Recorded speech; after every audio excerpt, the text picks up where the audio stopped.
Privilege to introduce to you to speak about Sanctuary, Reverend Kristy Garvin.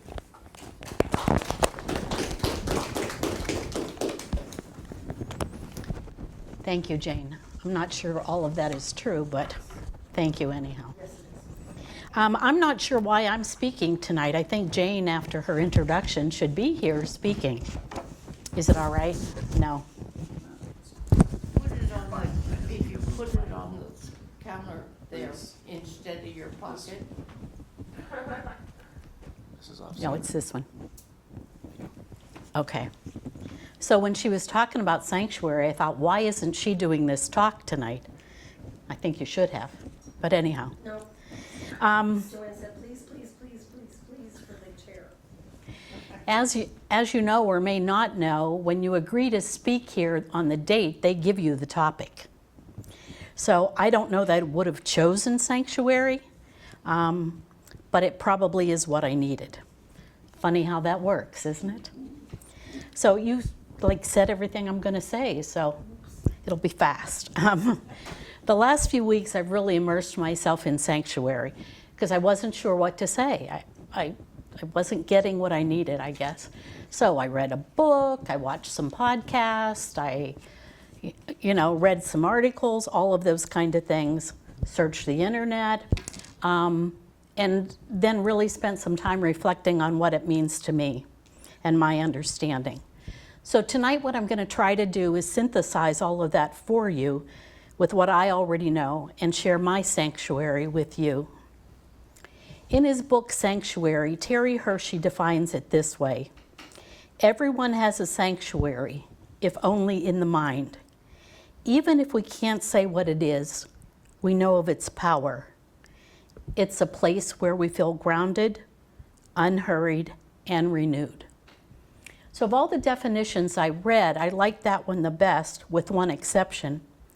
Hershey says everyone has a sanctuary, if only in the mind. I don't think that's far enough. I think sanctuary can only be found in the heart and the soul and our connection to the divine.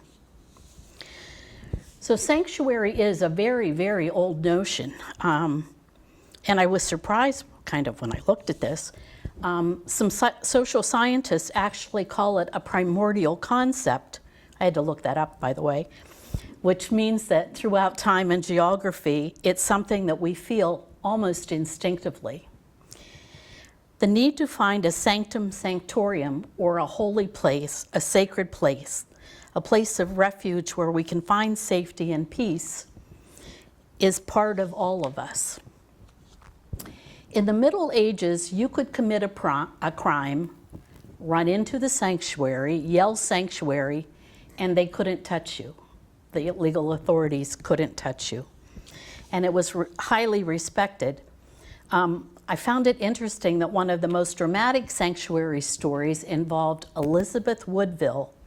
She was the wife of Edward V, and he was exiled. So she took her children and she sought sanctuary in Westminster Abbey.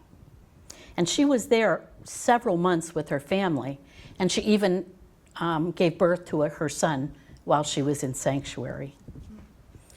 So although this practice ended in the 17th century, I think we still need sanctuary, maybe now more than ever.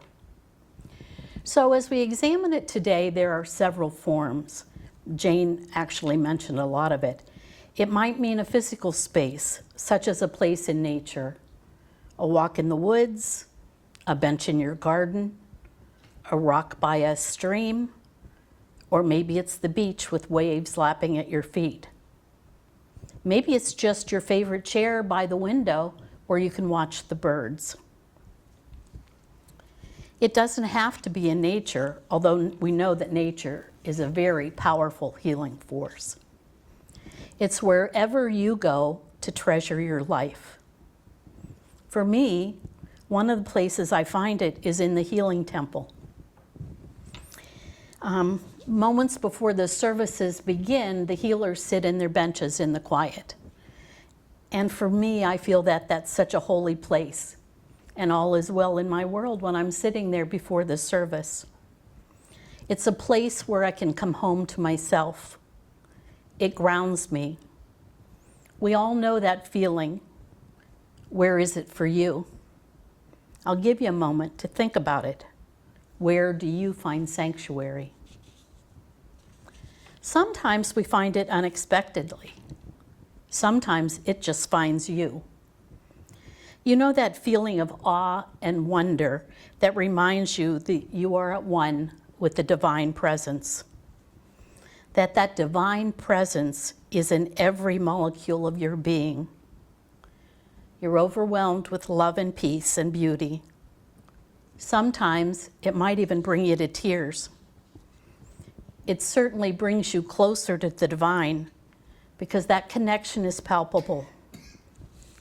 I remember sitting on a rock behind one of the lodges at Denali National Park and looking at the mountains and just watching the eagles, and it was overwhelming for me. I felt so blessed and at peace, so in touch with my own soul. I think that's sanctuary. I'll bet everyone sitting here tonight can recall an experience like that. Or it may be something simple, like the joy of a giggling baby. I don't think there's any sound that warms my heart more than a giggling baby. It might be the feeling of unconditional love that you receive from your pet, or it might be in the arms of a loved one. It could be anywhere or anything. We just have to learn to recognize these moments so we can revisit them when we need sanctuary. Certainly, music and sound can also transport us there, whether it's chanting or mantras, singing, some other form, like the sound bath healing that we've had here and will continue to have. There are so many recordings of sounds of nature, rainstorms, forest, rivers, and other things. There's also music that just touches your soul. At this service, we sing Home Again. And for me, that's a form of sanctuary. It transports me to a place where I'm home. I don't have to think. I don't have to regret the past. I know that I'm here now in this present moment, and I'm okay. I can feel the sacredness spreading through my mind, my body, and my soul. So we're going to try a little experiment. We're going to find sanctuary for you. So bear with me and we'll see how this goes. So I want you to take a few deep breaths and close your eyes. And I'll walk you through this.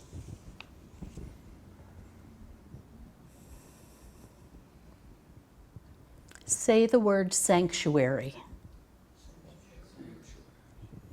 Now take yourself to that place or space where you feel sanctuary. If you don't have a place, imagine a sacred cathedral. Find the door and open it. Say the word sanctuary. Breathe into it. Really feel it. That essence and that feeling of sanctuary. Relax into the peace of this moment. You can go in with your pain, but feel the love. Let the pain go and notice the connection to your soul. In your connection to the divine, go to your heart. You don't have to think. Just experience that sense of peace and rejuvenation and well-being. Offer yourself compassion rather than criticism. Just be. Remember, this is a place of grace, your place.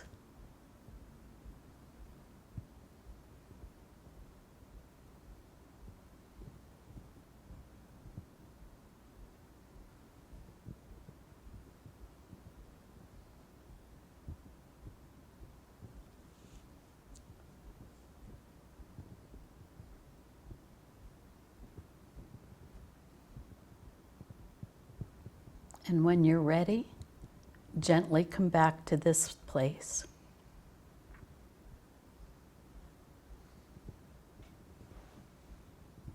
Did you feel it? I could tell by the expression on the faces that many of you did. Remember that you can come back here anytime you want. I think sanctuary can only be found within the depths of your own heart. Learn to recognize it. Bring it with you. They can never take sanctuary from your soul. It's yours. It always has been. It always will be. Hershey says that we go there because if we don't go, we lose part of our soul. I think that's so true. So find your sanctuary and visit it often. It may only take a few minutes like it did here tonight, but you can bring it with you as you go through your day. I'll close with these quotes. First, from Hermann Hesse. Within you, there is a stillness and a sanctuary in which you can retreat at any time and be yourself. And finally, from Rumi, remember the entrance door to sanctuary is inside you. And I might add, that door is always open. So I wish for you sanctuary wherever and whenever you can find it. Thank you.